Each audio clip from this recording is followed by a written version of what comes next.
Just a couple of days ago, I had a practice session. Yes, that's right.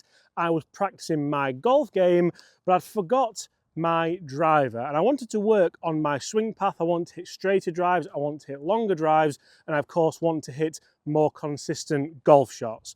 Well, I found a driver in my practice bag where I kind of review clubs and then throw them and just leave them there and forget about them. And I think this could be potentially one of the best drivers still on the market. No, not you, mate, in 2024, and you can get it for less than £200. Let me explain.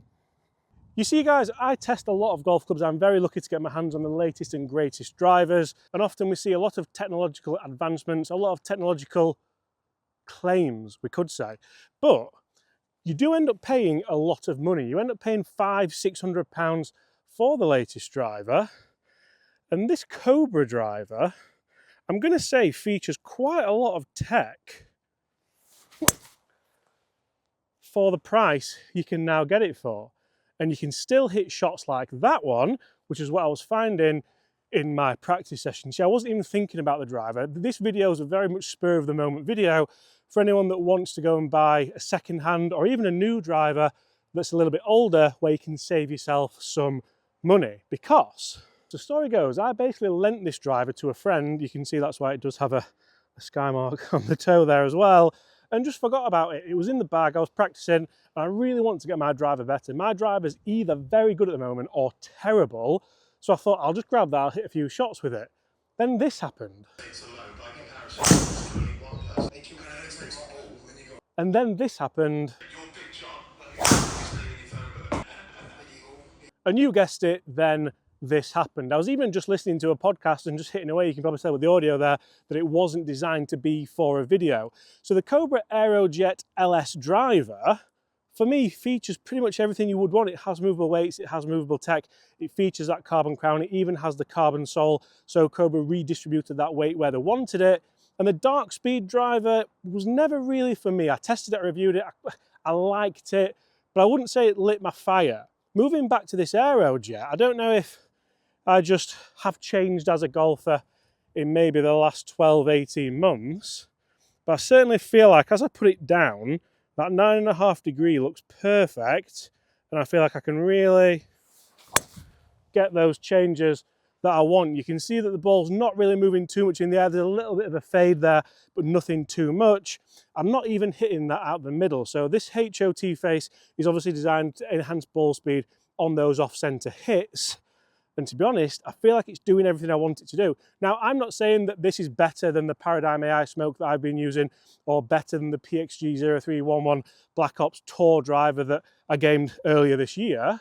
But what I am saying is, if you want to save money but you want to buy yourself a new driver, is this one of the best ones you can potentially go for secondhand, either from somewhere like Golf Clubs for Cash, where this driver isn't from, this is one of my own, or can you go and get it brand new from like American Golf for 250 quid? Because drivers come out that quickly nowadays, they don't stay, relevant's the wrong word, but they don't stay current for too long. So unless you're going to change your driver every year and spend £500, £600 every year, eventually you're going to stop playing those games and you're going to just pick one that works. Well, this one works. And I feel like for me, I might just keep this moving for winter maybe, and even see, there we go, even see what I can do for my game. That's 3 fairways out of 3 on, for me, the hardest hole, especially driving hole on this golf course. Let me explain a little bit more about what I think I've found.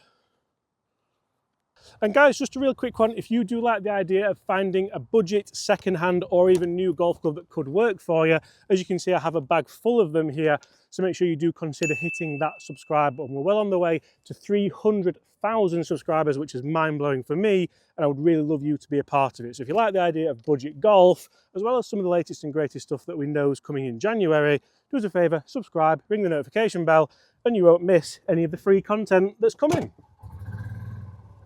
And I guess really one of the big questions here is, do you need the latest and greatest? Like, is there a way of maybe getting the right driver for you in the right specs with the right shaft and the right loft and the right grip whilst not spending a fortune? because I've done this kind of test a little bit kind of higgledy-piggledy. I've done different holes and different obviously indoor factors, and I feel like I've done pretty well with it. Like I feel like I'm hitting pretty good shots with a driver you can probably get for like circa 170 quid instead of like 570. And you see, as a lot of you will know, I really enjoy finding golf clubs that I think are the best value, that I think can perform incredibly well for me, incredibly well for you. And that doesn't always mean buying the latest and greatest, as you can probably tell the way this video is going. And some of the ball flights that we have seen both inside when I was having that practice session and out here on the golf course do make me think, if you are going to go and buy yourself a driver, are we missing a trick here that you can't go and retrofit something? Yes, I know the guys at SGGT can potentially do something like that, but why don't we have somewhere where you can get fitted for something that's cheaper, that works, is still a big brand name, and saves you a pretty penny? That is such a good drive for potentially sub £200. And the big thing what I'm starting to get from this isn't just, yes, I can stand there and hit it, it's the consistency levels. When I first tested this driver, I didn't really like the shaft, whereas now I feel like potentially my game's at a place where this shaft may well suit me. And once again, I don't want to keep talking money, but you're saving yourself money all the time, aren't you? So, can we go maybe a little bit higher? Good. That was actually a little bit toey, but that's really nice as well. And during that practice session, I was actually thinking about trying to neutralise my path, trying to hit the ball a little bit straighter, trying to get away from that little bit of a fade. And certainly this feels like it's helping. And isn't it funny how when you have a practice session, you just kind of grab anything nearby and it can work out well for you. You can actually think, you know what? That driver's been sat in that bag for months, maybe even years. And actually, I'm starting to quite like it now, to the point where it could be the best driver of 2024 for sub £200. So I hear what a lot of you may be saying. James, I love the idea of this. I love the idea of finding a more budget orientated driver, a second-hand driver, even something sparkly and new, but a little bit cheaper. What do I have to look out for? What are the big errors that I could make if I go on the journey to find a more budget driver? Well, the first thing I want you to do is make sure that you find a brand that you like. Find a club that you're not going to just move on really quickly and get bored of, because we've all done that before when it comes to golf clubs, cars, anything like that. If you don't get what you actually want, eventually human nature will take over. You'll probably waste some money and you'll end up going to get something along the lines of more what you want.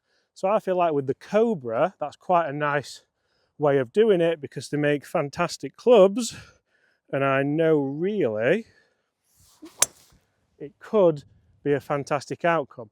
The next thing I want you to think about is the head design. So this is the LS model, it's the low spin model, the weighting is moved forward, it's a lot less forgiving, but potentially it could be a good driver for anyone trying to bring that ball flight down. You'll note from today's video, most of the ball flights have been quite low and low spin, which in summer when the fairways are nice and dry could be fantastic, but in the winter like today, you probably want to hit them a little bit higher. So do I have the skill set to be able to do that? Can I move that ball forward in the stands? Can I launch it a little bit higher and obviously get that path as I want it to? Very, very similar ball fly there, just a bit of a low fade down the fairway.